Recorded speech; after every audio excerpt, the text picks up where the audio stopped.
राम जी के पाद पद्मों में बारंबार प्रणाम करते हुए भगवान श्री सोमेश्वर के चरणों में बारंबार दंडवत करते हुए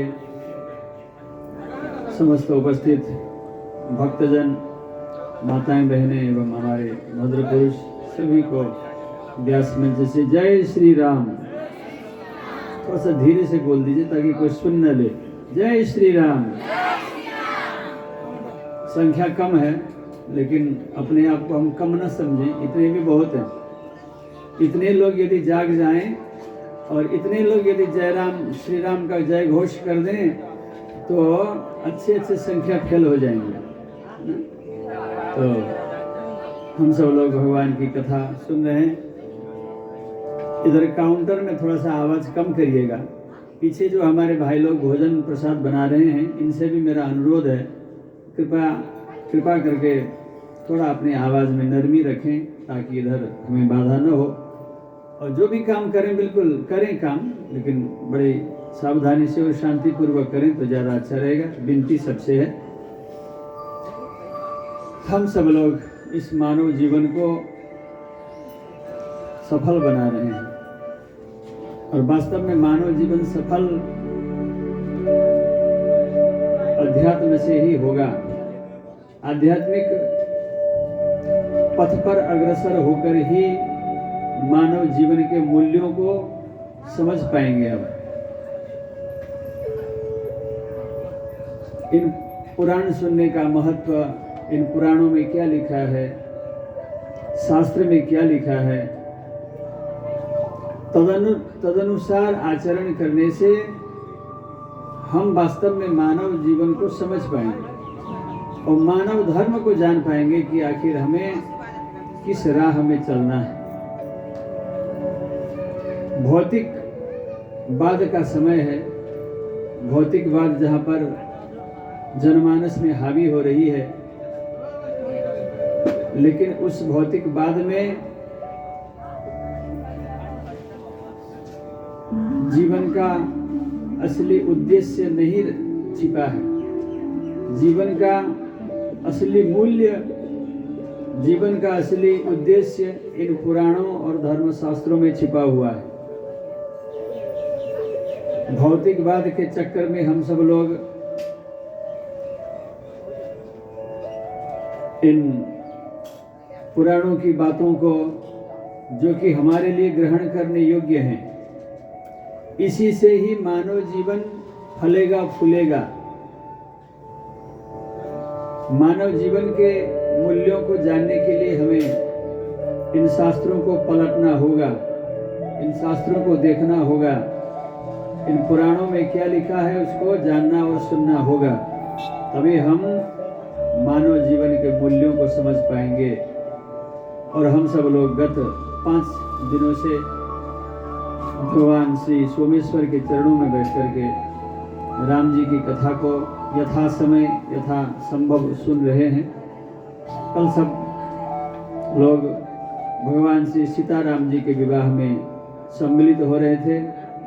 रात्रि के समय में बड़े हर्ष और उल्लास के साथ सब लोगों ने भगवान के दिव्य विवाह का दर्शन किया और कथा भी सुना। भगवान कृष्ण हो चाहे भगवान राम की लीला हो, भगवान ने हमेशा लीला करके मनुष्यों को प्रेरणा दी है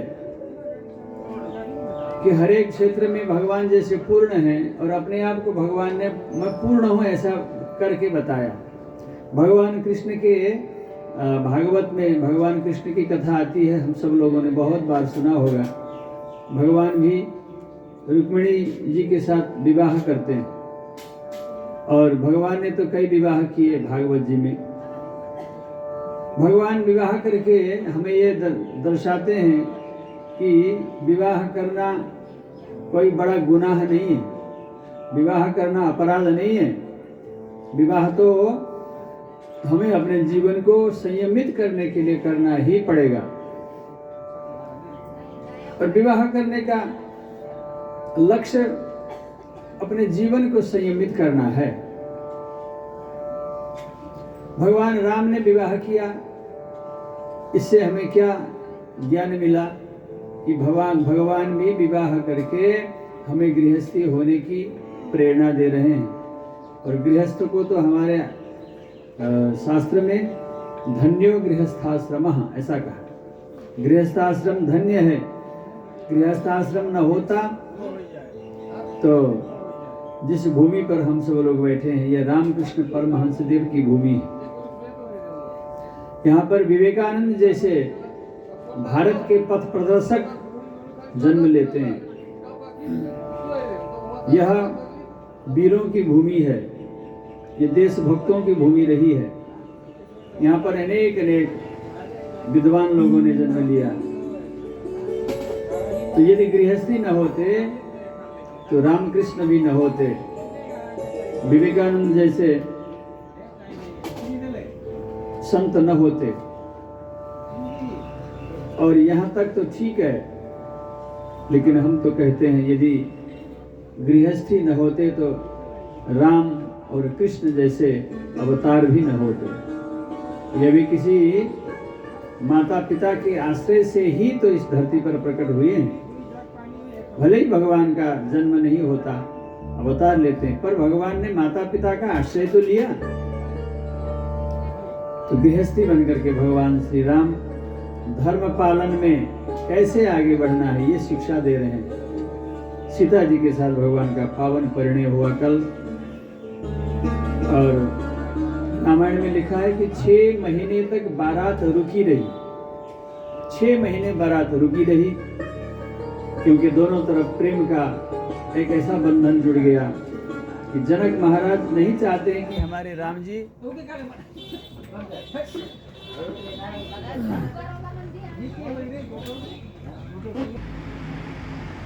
चर्चा होने लगी अमृत का निवास कहाँ है। तो सभी ऋषि मुनि विज्ञ जन आपस में चर्चा करने लगे और कहने लगे कि समुद्र में अमृत रहता है। तो किसी ने कहा नहीं, समुद्र में अमृत नहीं है। कहाँ है? बोले चंद्रमा में है अमृत, क्योंकि चंद्रमा भी, इसलिए चंद्रमा का नाम क्या है? सुधाकर। सुधाकर नाम है चंद्रमा का, क्योंकि चंद्रमा में अमृत रहता है। तो किसी ने कहा चंद्रमा में अमृत है, किसी ने कहा नहीं, जो नई बहू आती है ना घर में, उसके मुंह में भी अमृत रहता है। तो किसी ने कहा नहीं, जितनी जगह ये सब बता रहे हैं आप लोग, वहां पर कहीं भी अमृत नहीं है। तो आखिर अमृत है कहाँ? तो बताया गया कि भक्त के हृदय में, भक्त के कंठ में अमृत रहता है और कहीं नहीं रहता अमृत। भक्त के कंठ में अमृत रहता है, ऐसा निर्णय हुआ। तो जब नई बहू आती है तो अमृत जैसी बातें करेगी, सबको लगेगा कि वाह कितनी अच्छी बहू है। और 2-4 दिन बीतने के बाद जब बहू, सबसे पहले जब बहू आती है ना तो चंद्रमुखी कहलाती है ना? क्या कहते हैं उसको? चंद्रमुखी। और कुछ दिन बीत जाने के बाद फिर वो सूरजमुखी बन जाती है। पहले चंद्रमुखी, चंद्रमा जैसे शीतल, तो बहू भी चंद्रमा जैसा शीतल व्यवहार करने लगेगी, तो लोग कहेंगे ये तो चंद्रमुखी है। और कुछ दिनों के बाद चंद्रमा फिर सूरज में बदल जाता है, तो सूरजमुखी हो जाती है। और वही बहू 2 साल बीतने के बाद ज्वालामुखी बन जाती है। बोले रामचंद्र भगवान की। तो ये तो विनोद की बातें हैं, ऐसा नहीं है। हर एक घर की बहुएं ऐसी नहीं होती। अच्छी बहुएं देश का और अपने कुल का आदर्श होती। अच्छी बहू का मिलना समझिए कि ये तपस्या का फल है। अच्छा बेटा हो, आज्ञाकारी हो, माँ बाप की बात को मानने वाला हो, आज्ञाकारी पुत्र हो और उसके अनुरूप चलने वाली यदि बहू हो तो घर स्वर्ग बन जाता है। फिर स्वर्ग को जाने की इच्छा मत करो, स्वर्ग यही हो जाएगा जब परिवार एक सूत्र में बंधा हो, जिसमें कोई मतभेद न हो, सब एक दूसरे को समझने वाले हों, सब में सामंजस्य बना हो, सबका एक मत हो, वही परिवार सुखी और वही परिवार स्वर्ग जैसा है। और जब मत नहीं मिलता तो फिर दो मत वाले हो जाते हैं। एक मत हो तो ठीक है, लेकिन जब मत भिन्न हो जाते हैं तो दो मत वाले हो जाते हैं। तो दो मत मतलब फिर दो मत होते होते फिर बहुमत हो जाता है। तो परिवार वह जो माता पिता के वचनों को मान करके व्यवहार करे, माता पिता को घर का बड़ा समझे।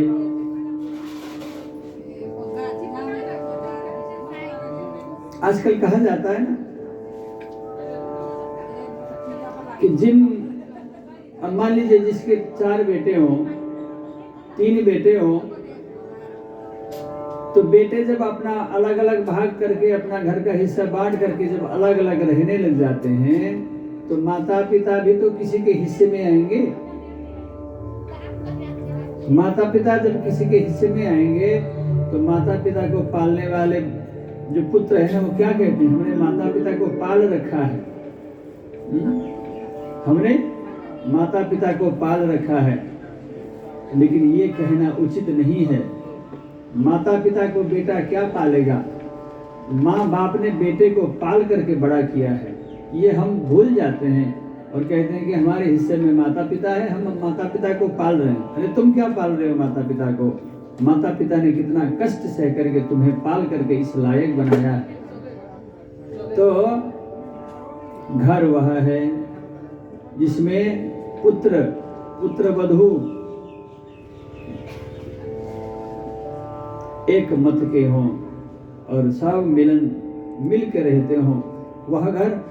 और फिर ऐसे घर में फिर अलग होने की भी बात नहीं आती। अलग क्यों हो?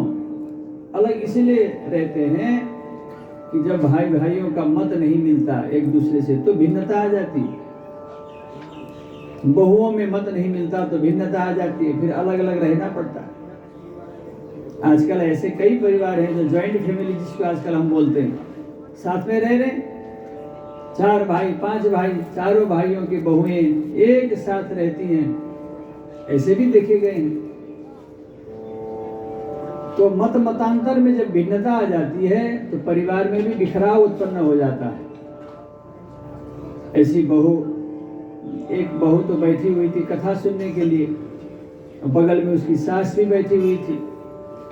तो कथा सुनाने वाले गुरुजी ने कहा कि स्वर्ग जाना जिसको है वो हाथ उठाओ। सब लोगों ने हाथ उठाया, भाई स्वर्ग तो सभी को जाना है। सब लोगों ने हाथ खड़ा किया, लेकिन वो बहू जो आगे बैठी थी उसने हाथ खड़ा नहीं किया। तो गुरुजी ने पूछा कि क्यों बेटी, तुम्हें स्वर्ग नहीं जाना है? तो बहू बोली कि ये जो पास में बैठी है ना, ये मेरी सासू माँ है, इसने हाथ खड़ा किया। ये जब स्वर्ग जाएगी तो ये घर मेरे लिए स्वर्ग बन जाएगा, मुझे क्यों जाना स्वर्ग? यही मेरे लिए स्वर्ग हो जाएगा। तो सासू माँ को अपनी माता समझे बहू, और सासू माँ बहू को अपनी बेटी समझे, तो फिर बहू को ऐसा नहीं लगेगा कि मैं पराई घर में आई हूँ। ऐसा लगेगा क्या? कभी नहीं लगेगा। सासू माँ जिस तरह, अच्छा हम ये क्यों नहीं सोचते कि जिस तरह से दूसरे के घर से हमारे घर में कोई अपनी जैसी बेटी बहू बन करके आई है, तो उस सासू माँ के घर से भी कभी न कभी अपनी बेटी दूसरे घर में, दूसरे के घर में, ससुराल में बहू बन करके जाएगी। और जैसा व्यवहार हम उस बहू के साथ निभाएंगे वैसा व्यवहार हमारे साथ भी घटित हो सकता है। ये यदि सभी के बुद्धि में और दिमाग में आ जाए तो हम क्यों भेद करें? भेद तब होता है, भेद तब होता है जब हम अपनों को तो अपना माने और दूसरे घर से आई हुई को अपना न माने। तो उसमें भेद प्रकट हो जाता है। एक सास ने कहा, मेरी बेटी तो रानी बन करके रहती है। क्यों? बोले 8 बजे सो करके उठती है तो जमाई इतने अच्छे हैं कि उसको बिस्तरा पर ही चाय पहुंचा देते हैं। कुछ करना नहीं पड़ता। मेरी बेटी को इतने अच्छे दामाद मिले हैं कि बिस्तरे पर ही चाय, वहीं पर भोजन पहुंचा देते हैं। और दूसरी तरफ अपनी बहू की निंदा करते हुए कहती है कि मेरी बहू तो कलंकिनी है, डायन है। क्यों? बोले मेरे बेटे से सेवा करवाती है, मेरा बेटा उसको चाय पिलाता है बिस्तरे में। अपनी बेटी को दामाद चाय पिलाए तो बेटी भाग्यवान है, और अपना बेटा यदि बहू को चाय पिलाए तो बहू कलंकिनी है। यह सोच, इसी सोच के कारण हम एक नहीं हो पाते। ये भिन्नता क्यों? जब अपनी बेटी किसी के घर में जाती है तो वो वहां जाकर के बहू बन जाती है, और जब दूसरे घर से हमारे घर में आती है तो हम उसको बेटी मानेंगे, तो अपनी भी तो बेटी है वो जिसके घर में गई है। ऐसा परिवार, ऐसी सामंजस्य जहां हो, ऐसा अभेद बुद्धि जहां उत्पन्न हो, तो वह घर स्वर्ग बन जाता है। और जहां पर अपने पराई की बात आ जाती है, वहीं पर बिखराव शुरू हो जाता है, विघटन शुरू हो जाता है। फिर कभी परिवार एक बन करके नहीं रह सकते। तो कथाओं को तो सुन रहे हैं हम लोग, लेकिन व्यवहार में हमारी ये बातें लागू नहीं होती। इन बातों को अपने व्यवहार में भी शामिल कर लेना चाहिए। कौशल्या माता बड़ी प्रसन्न हैं सीता को देख करके। तो जब सीता माता घर में आई, अयोध्या में पधारी, तो सभी रानियों ने आपस में सलाह किया कि मुंह दिखाई में क्या देना चाहिए। मुंह दिखाई होती है ना, जब बहू आती है तो उसको मुंह देखने के लिए कोई गिफ्ट दिया जाता है, कोई उपहार दे करके उसका मुंह देखा जाता है। तो कई सुमित्रा, कौशल्या, सभी रानियों ने मन में विचार किया कि आखिर सीता जी को मुंह दिखाई में क्या दें। तो कई ने कहा कि मैं तो यह जो राजमहल है उसी को सीता को सौंप दूंगी। सुमित्रा ने कहा कि मैं भी कुछ अमूल्य उपहार सीता जी को मुंह दिखाई में दूंगी। लेकिन कौशल्या माता ने सोचा कि अब मैं क्या दूं, सीता को मुंह दिखाई में ऐसा कौन सा अमूल्य रत्न दूं जो कि सबसे महंगा हो। तो कौशल्या ने विचार किया और भगवान राम का हाथ पकड़ करके सीता जी के हाथ में लेकर के कहा कि हे सीते, इस राम को जो मेरा संसार का सबसे अमूल्य वस्तु है, इसको मैं तुम्हें दे रही हूँ। यही सबसे बड़ा उपहार मेरी तरफ से। भगवान राम का हाथ सीता के हाथ में दे दिया। राम से बढ़कर के संसार में अमूल्य रत्न कौन होगा?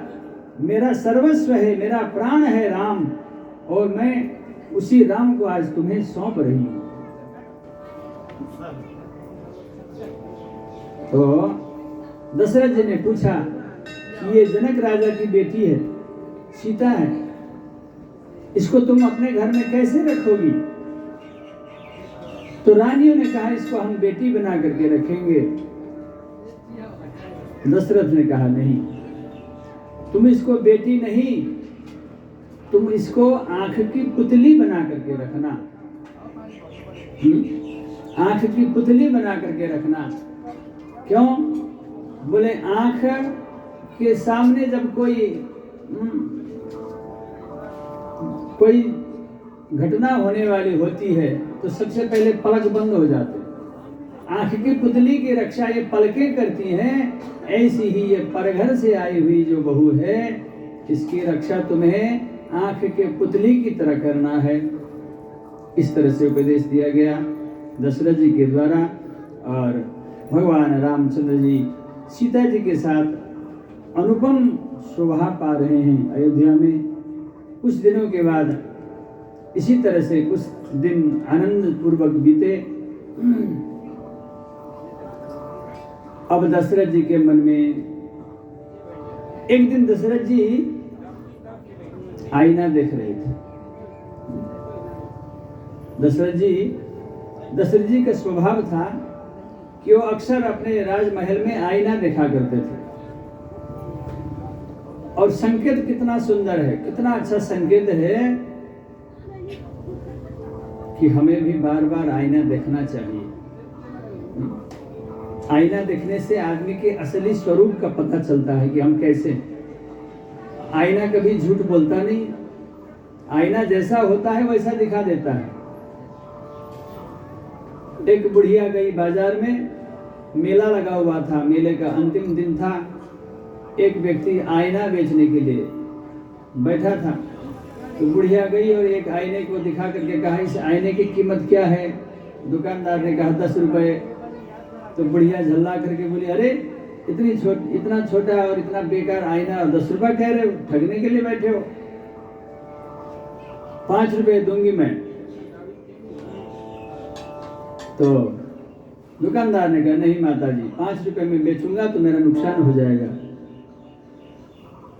तो बुढ़िया ने कहा कि अरे थोड़ा दिखाओ।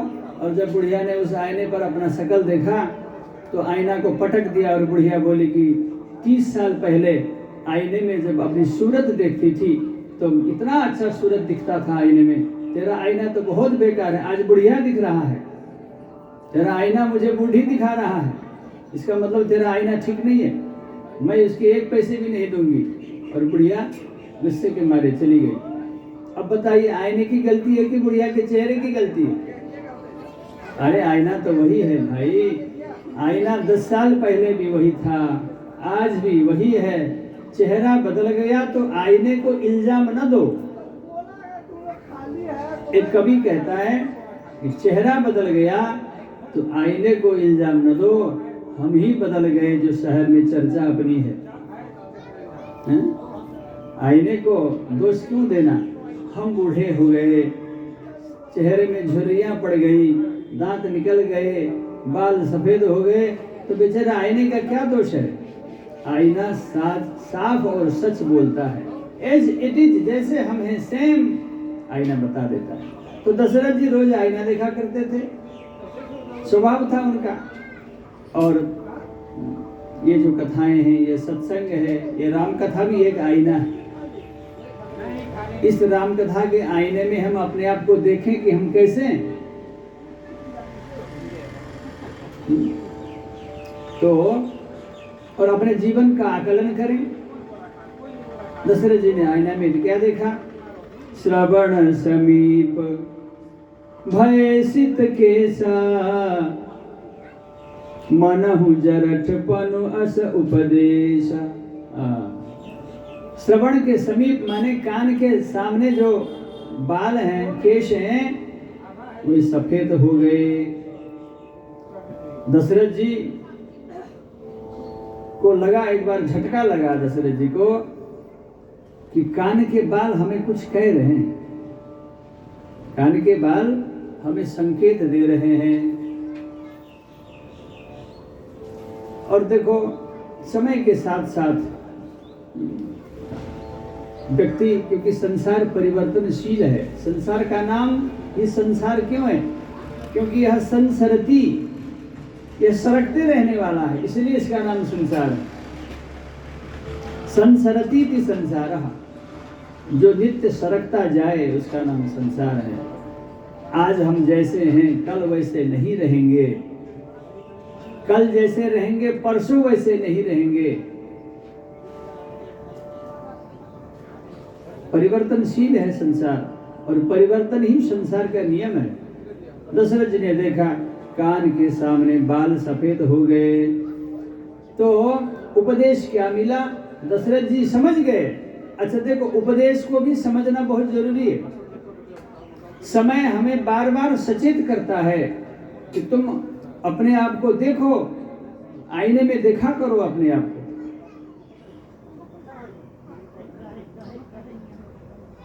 एक कहीं मेला लगा था, और उस मेले में बाहर एक बोर्ड लगा हुआ था उस बोर्ड पर लिखा था, 2 रास्ते बनाए गए थे अंदर जाने के लिए।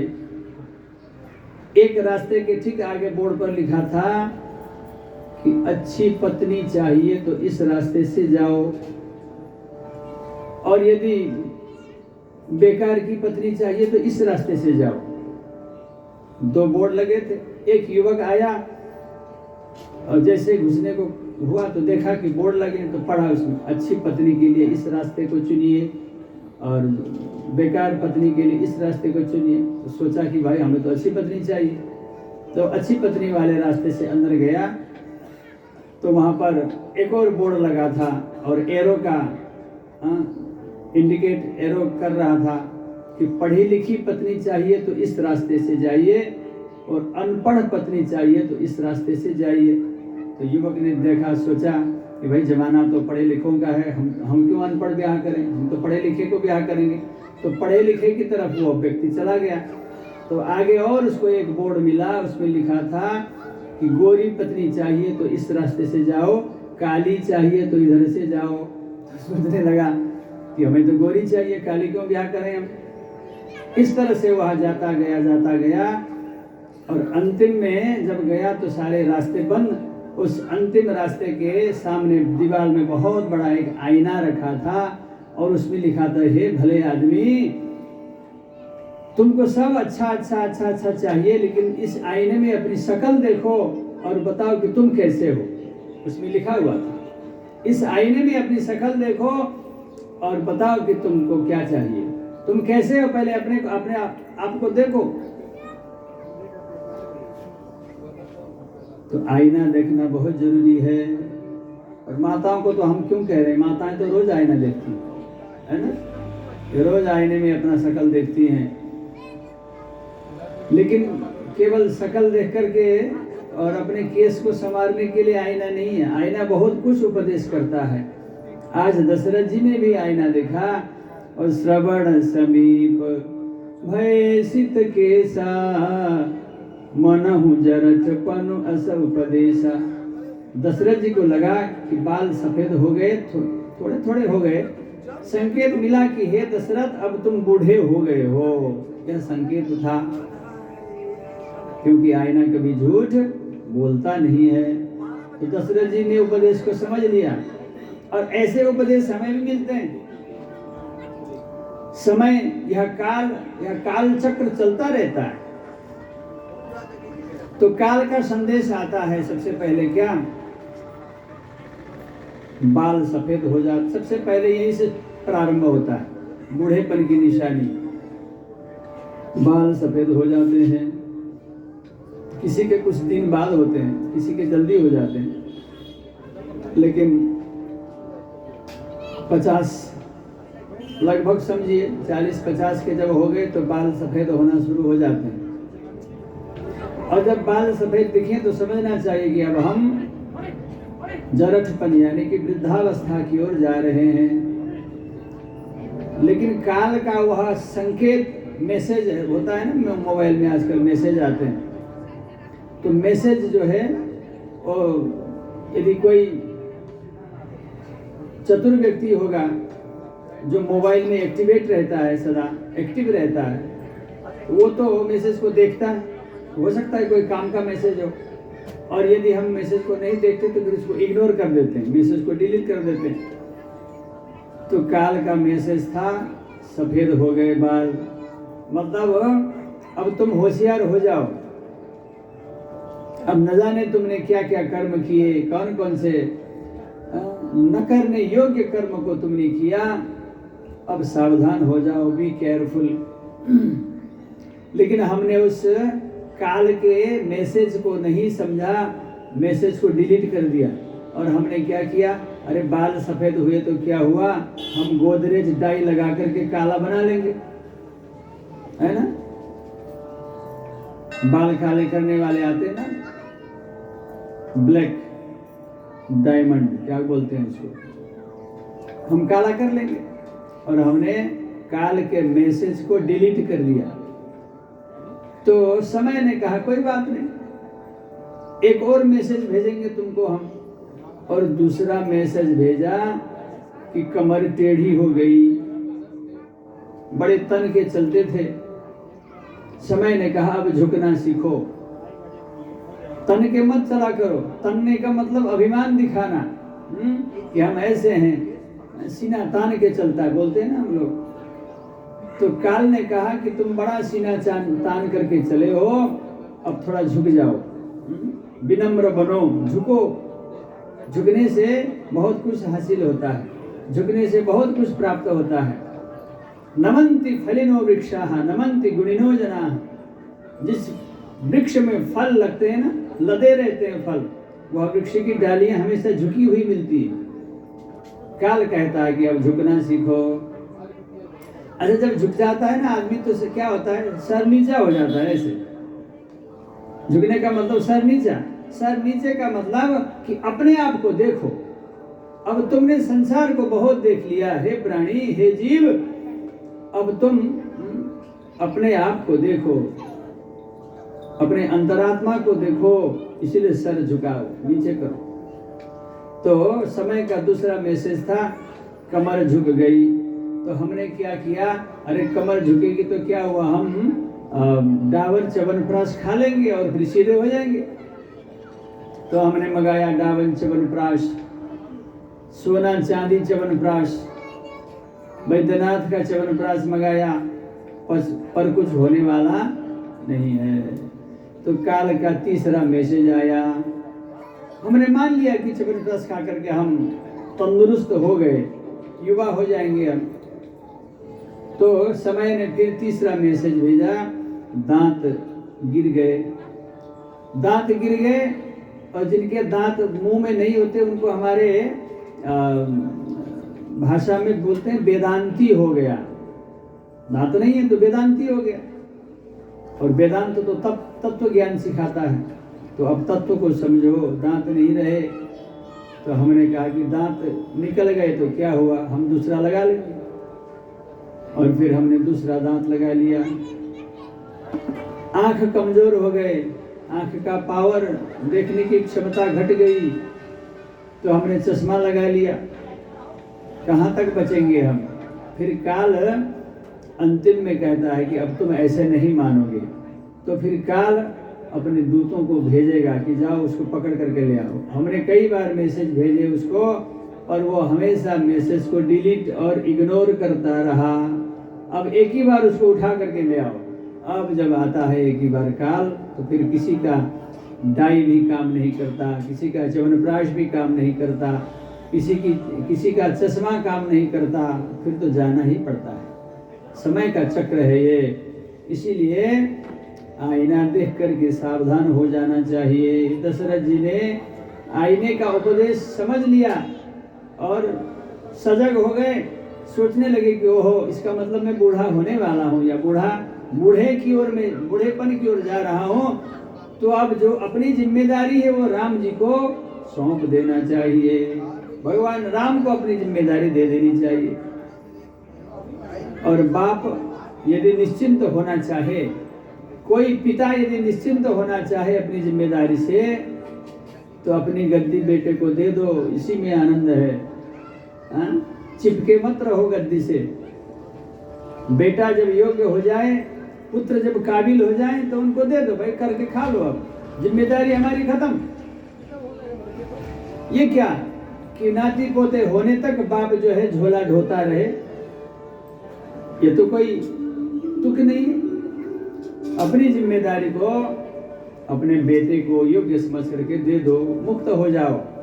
अब वो करेंगे। मुक्त होके मही पे विचरना चाहिए, जैसे रखे राम जी रहना चाहिए।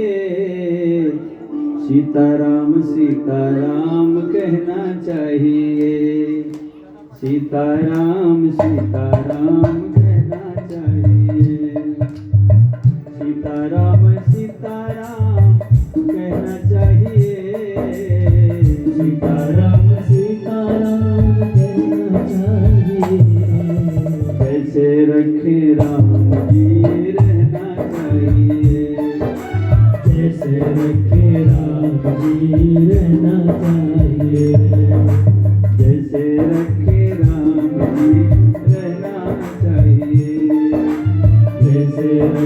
राम देर ना करे।